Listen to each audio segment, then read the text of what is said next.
Hey yo, how you doing? It's 2 5 of them boys, so you know what that means. We're here and we're back for another episode of Superstar Spotlight, and I'm doing my absolute best to not mark out right now, because if there's one thing about the MOW, they are officially the Dani Luna section, so we are over the moon right now to introduce the one, the only Dani Luna for an interview. Thank you so much, Dani, for your time.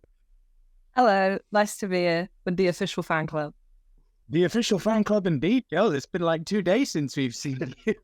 I know, I see you guys all the time. We should hold more meetings.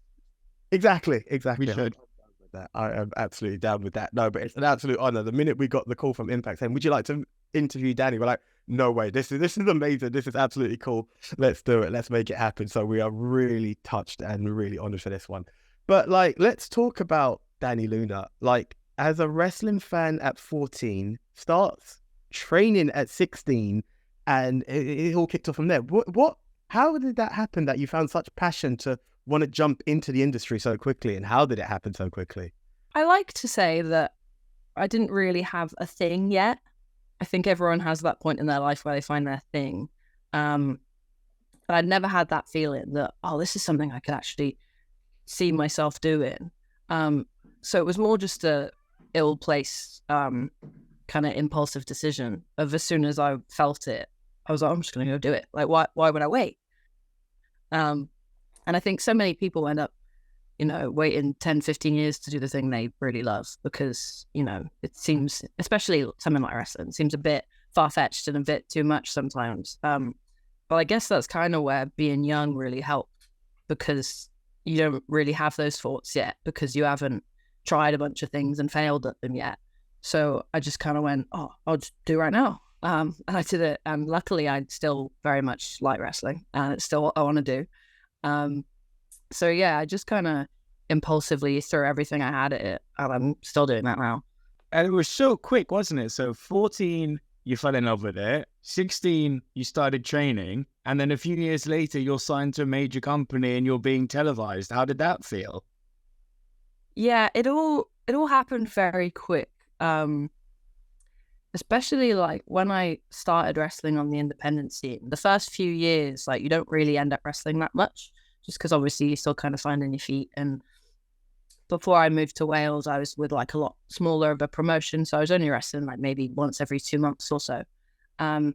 So once I kind of moved to Wales, which was in 2019, it all literally happened within about a year. From I've moved to Wales and I'm actually wrestling a few times a month to I've signed with WWE was about 8 months. And it was a crazy turnaround that it happened so fast, I didn't really have time to process it. You kind of just had to keep going and keep doing it and keep coming back. So it's not really until COVID, when I were actually forced to stop, where I had to be like, I've actually done loads of stuff. Yes. And it's really cool. And I try to do it a lot more now. It's kind of take a second to chill and remind yourself how fast you're going, because it can kind of pass you by. And, next thing you know, it's been 5 years and you don't really remember any of it because it's all happening so fast. So I try to be better for it nowadays, to try and take it all in and slow down a little bit, No, that makes sense. It's amazing how fast it goes and how much has been achieved in such short time. But talking about that time on the indies and coming into the pros, as it were, you wrestled under several names before this name came out. So how did Dani Luna come about? How was that chosen as the name to stick with? Okay, so Dani Luna is a cool name. Awesome. The name prior, not as cool. I used to be in a stable called The Fever, and we were a party stable, and my name was #Clo. And I still get made fun of for that one at least once a week by my friends. But once we figured out Dani Luna, I got Dani from Dani, California, by the Red Hot Chili Peppers. And then I got Luna from Luna Vachon. So it was just kind of two mangled things that I really liked, that I felt weren't really out there at the time. It felt like quite a unique name. And yeah, it just kind of worked. I don't know if I was planning on having it forever, but I really like it now, and I think it suits me. So it's who I'm planning on being for a long time. Nice. I love it. It's an awesome name. Oh, it's a great name. And the fact that she loves the Red Hot Chili Peppers too makes me love this girl even more. You know what I mean? Couldn't get cooler, man. Now, Subculture was then formed, wasn't it? And you guys decided to stay together on the indies. How easy a decision was that to make? Oh, easiest decision ever. Like, those two are such an integral part of my success. At least I think. I like, they tried to give me as much credit as they can, but I tried to give them as much back. Like, those two, Mark had a big hand in training me here in Wales, and Flash was a guy that was always in Wales, even though he lives up in England like a traitor. He was always down with us, and from the second I started wrestling in Wales to my WWE tryout to our first TNA thing together, like, they were always with me and they were always by my side. And because they're obviously some of the best wrestlers in the world and one of the best tag teams in the world, it's very easy for me to feel a little bit like I'm riding on their coattails, just because going into it, they were so much bigger than me, you know? So they always made me feel so comfortable and so confident that I kind of deserved my place and I was doing all the right things to get there, and that we were always Subculture, you know? It was never Subculture and Dani Luna. It was the three of us. So going out of WWE, it just felt like the right thing to do. We felt like we hadn't got the full legs out of it yet. I feel like everything we did post WWE, going from our indie run at places like RevPro to then winning the Impact at the time tag team championships, like, I feel like that is the run that Subculture was meant to have all along. So it really felt like we proved it to ourselves to get that out of us without a huge, you know, company behind us at the time. Yeah, awesome. And like, talking of them winning the tag titles and yourself, you know, started off against Jody Farrett, who we'll be talking about a bit more later on. But like, in that moment of this whole Impact run, you guys done awesome. We were at Turning Point, fully Subculture fans at the time. I remember. I think that all three of you guys are doing like awesome. But then at the tail end of 2023, you get that call, that invite, and I remember seeing it on Insta and having the biggest smile. Dani Luna signs with TNA. How did that experience feel, from like, you know, doing the indies, doing a couple of shows of Impact, and now officially being TNA? How did that feel? Yeah, I guess it's interesting, right? Because in your head, it's always, you know, you've never had any contact with them before, and you get the email, and then you go to an office, and there's a big, like, 100-piece of paper contract on a table, and you sign that. That's how you imagine it going. But obviously, I'd wrestled for Impact quite a few times, so I was very comfortable there. So it almost just kind of felt like the right next thing to do. Obviously, it's an absolute pleasure, but I knew that I was doing all the right things to make it happen, and kind of put those wheels into motion a little bit. But yeah, to be able to officially say it is the coolest thing ever, because, you know, I feel like so many people treat me like I am, but I didn't want to do interviews like this and then be like, oh, well, I'm not officially a knockout, you know? So it's nice to be able to say that I am. You know, it's such a cool locker room to be a part of, and I'm so proud of everything we've done so far. Even like the relaunch of TNA in itself was such a big thing, and to be a part of that right as it's kind of setting on fire is really exciting. So you've kind of led really nicely into my next question there, Dani, because look, I remember when we were in Newcastle and Will Ospreay did his promo at the end, and he was teasing at the time, you know, I might very well be going to TNA because I grew up watching AJ and Christopher Daniels, and those letters meant so much to me. Those letters are huge. What do the letters TNA mean to you? It's so interesting, isn't it? I feel like my sort of generation, I guess everyone from like Will's age to my age have such a childhood link to TNA, because unless you had Sky, like, you weren't really watching WWE. It wasn't really a thing, and especially when I got into wrestling, it was very much kind of internet based, was how I found all the wrestling that I watched. And TNA was so much more available online, whether it be through like the DVDs that you could download, or which are great, loved all those, or through watching it on TV. It was just so much easier to access. So getting to be a part of actual TNA. It felt like so important and a like full circle moment for me as a wrestler, going from a fan to a wrestler to a TNA knockout, you know. It's such a cool thing to be a part of, and I think people resonate a lot more with TNA than they did with Impact. And I think even that alone gets so many more people involved because, you know, they have that nostalgia to it that I had and that all my friends have. And being able to work for a company like that so many people hold close to their hearts, especially, you know, wrestling purists like you guys and like myself, like it is so special, and it feels like the place that I should be right now with how much I care about the wrestling that I put into the world. I feel like TNA is the best place to do that. Oh, that kind of answered the question I was going to ask of what it feels like to be on such a... One of the things we've always said is we feel like the knockout division is actually the best women's division in wrestling at the moment. So I was going to ask like, how it feels, but you kind of answered that. But going into that, first of all, like now we're talking TNA, the legacy of that, and such an amazing company to work for. What did it feel like being in the first match of the rebirth of TNA and going into Ultimate X? What was that? Well, it was a crazy pleasure to be the first match back as TNA. That's, you know, a crazy thing to be able to do. And then they made it an Ultimate X, and that's where it got real scary. It stopped being fun and it got real scary. My God, like I remember I asked Mark about it because he'd done, I think, two back in the day when he did boot camp and stuff. And I was, you know, any tips? Like, what should I do? And he wouldn't stop telling me how scary it was and how high it was. And I was like, okay, Mark, yeah, I get it, but you got to give me, this isn't helping. Like, you need to give me some advice. And he was like, oh, it's just real high. It's real high. Cool. And I can confirm it is really, really high.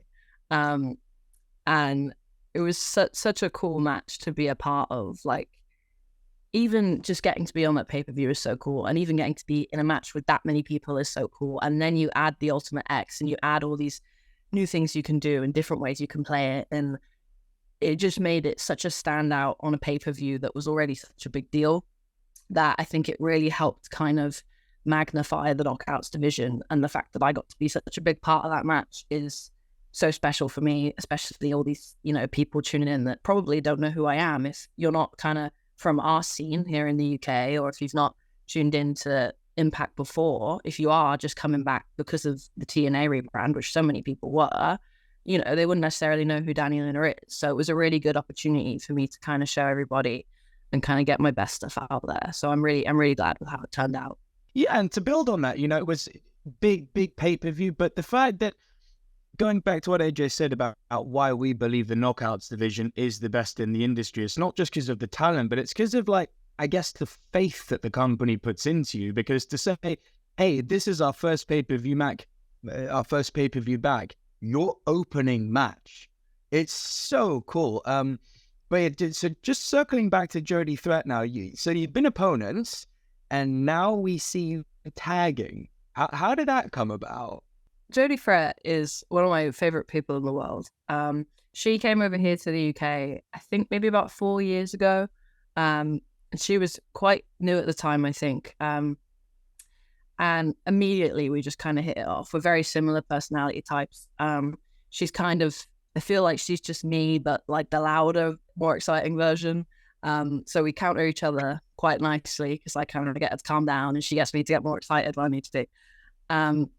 But she's the man. Like, we've always kind of just clicked really well. And I was so glad when I got to debut against her in Impact. It just felt, we wrestled before, so I was super comfortable.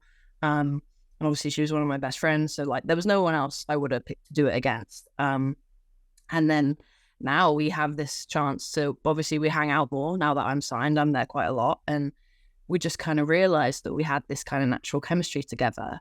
And if you kind of look at the landscape of the knockouts division, we kind of decipher what it needs. And I think what it needs is a really sick tag team. And I think me and Jody just kind of looked at each other and we were like, this could be something great, you know? So we're just running with it. Everything we have and everything we kind of stand for is very similar. So it's so easy to tag with Jody because I just do kind of want to be around her. So I'm really excited to see where it can go. I think there's such a high ceiling for us as a tag team, and I'd love to be the sort of tag team that gets other women interested in being tag wrestlers too, because it's not a very done thing. And if we could make it more of a common thing, I'd be really sick. Feels like I've kind of know the answer, but I got to ask. Like, we have been over the moon to see you win gold in the UK. Now, under TNA, the question was going to be, is it more of a solo knockout title you aim for, or is it more the tag knockout title that you've got your sights set on currently? Right now, it's the tag. I think me and Jodie's 2024 goal is to win the TNA Tag Team Championships. And I think that's more than doable. If we, push it hard enough and enough people have faith in us. And I think we can really do that. Obviously, we are both singles wrestlers, and I don't think either of us would tell you that it's a lie if we don't want to be the Knockouts champion, But it's a case of kind of prioritizing what's right and what will get the most eyes on us. And right now that is moving forward as a tag team. And I think that's just, it feels right now. If you look at the Knockouts division, it is so stacked at the moment. Obviously Jordan Grace is the champion, and then we've got Ash by Elegance just coming in.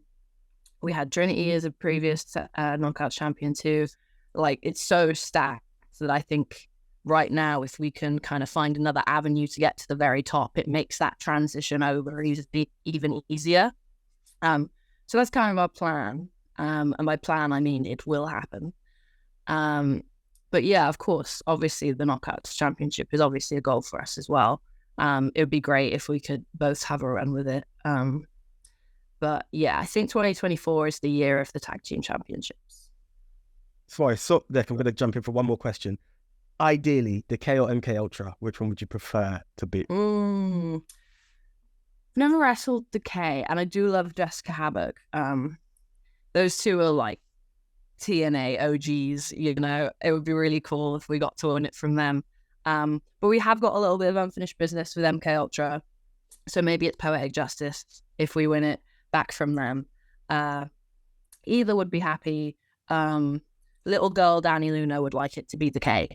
Just before the next, this is going to kind of lead into the next question, Dani, but with permission, I'm going to kind of put you over now, so to speak.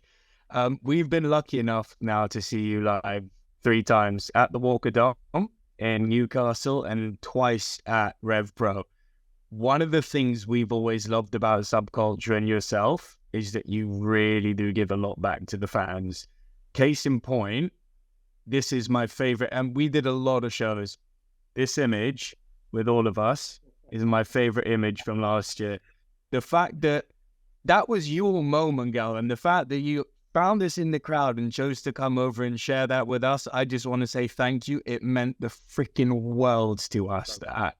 And that is what makes a wrestler a great wrestler, in my opinion.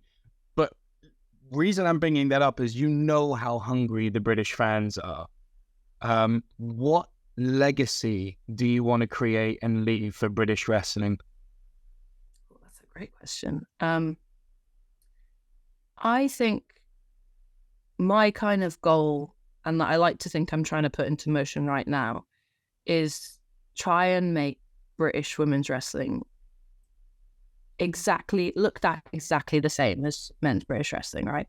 And I think everything I'm doing at RevPro is a really good example of kind of putting that into motion.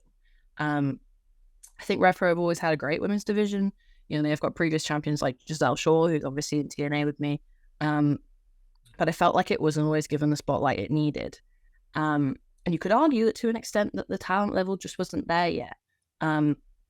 So I really am trying to push that and push like the girls I'm in the ring with who are so talented and kind of get these, the Michael Oku levels of match that we get looked at the same. And I'm really trying to kind of make that happen. And it starts from us, it starts from the wrestlers. It starts from us wanting to put that much into it.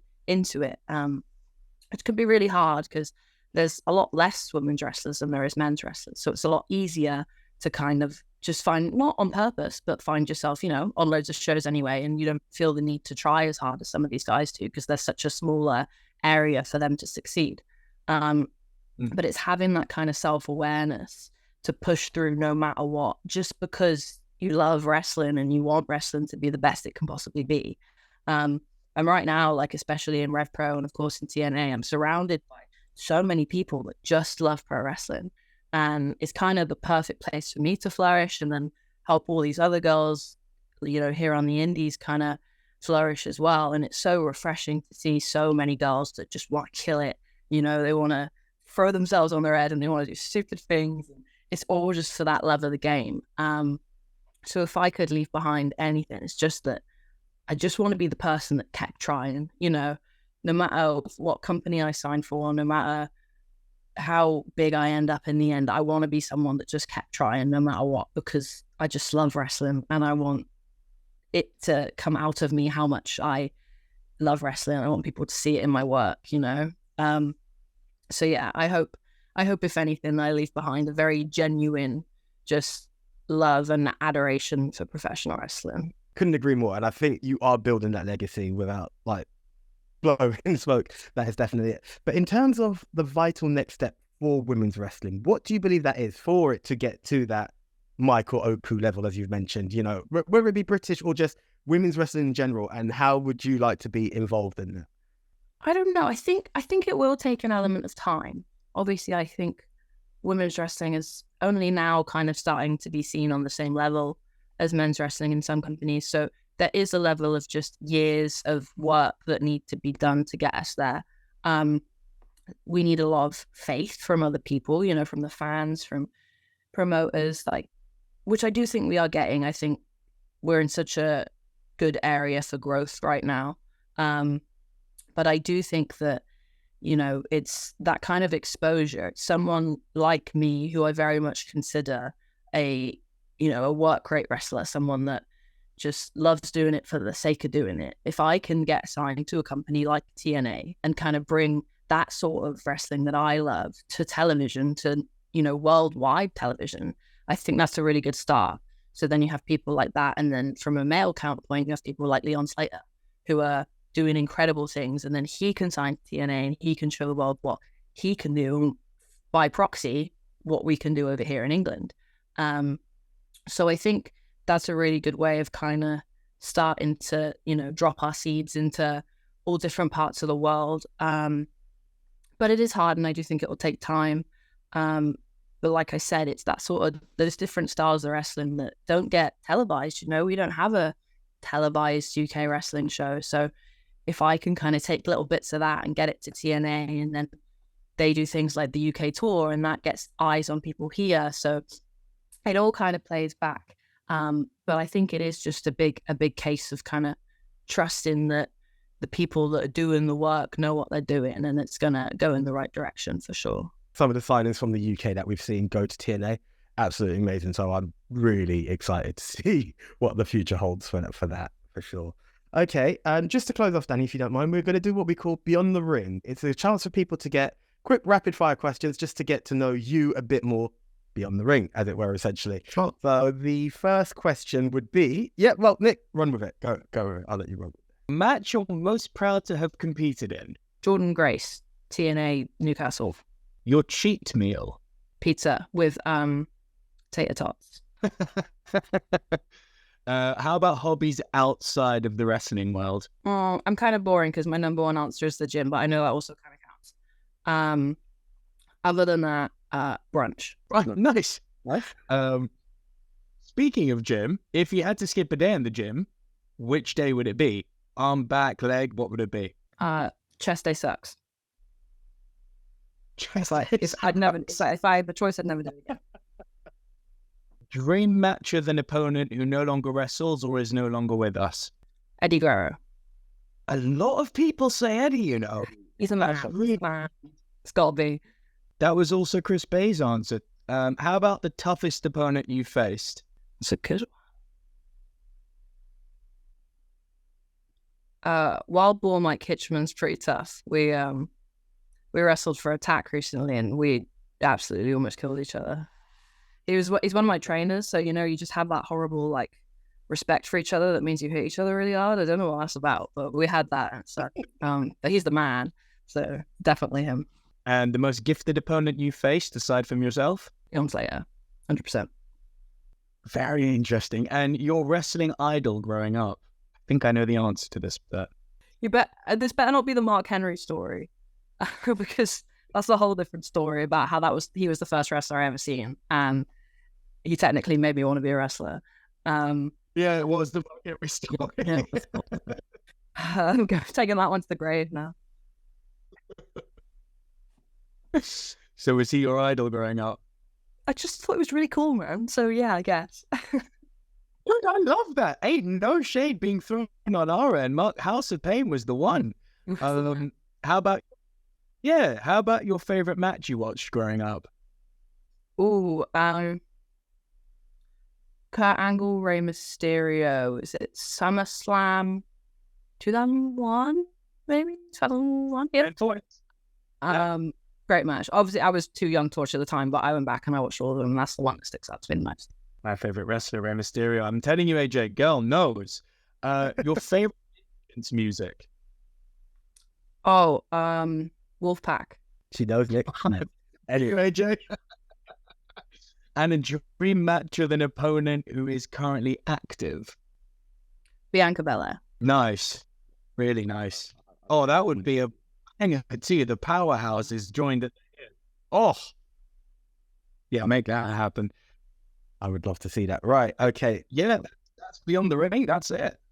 Yeah, no, Dani, thank you so much. It's been an absolute pleasure. Like, yes, as you know, wherever you go, the ministry follows. But guys, while we are talking of following, there's only one place to currently follow Dani Luna if you are in the UK, and that is TNA Plus. Also, there is DAZN, but hit TNA Plus. You got No Surrender coming up soon. It's going to be absolutely amazing. So always check it out. Go onto YouTube, check everything that TNA have got there as well. It's TNA Insider is absolutely great. I'm checking it all the time, but the app, I'm loving the new TNA Plus. I'm all over it. So that's the one, guys. And until the next time, just have to say thank you, and we will catch you on the other side. Thank you once again, Dani. Just before we leave, Dani, time to plug your socials, girl. Where can people find you? Oh, excuse me. I am at Dani Luna _pro pretty much everywhere. And of course, you can catch me weekly on TNA and everywhere throughout the UK that you can find me. Yes, thank you so much, Dani Luna. And thanks to the boys at Subculture too. Thanks to you all. Thank you, guys. Yeah.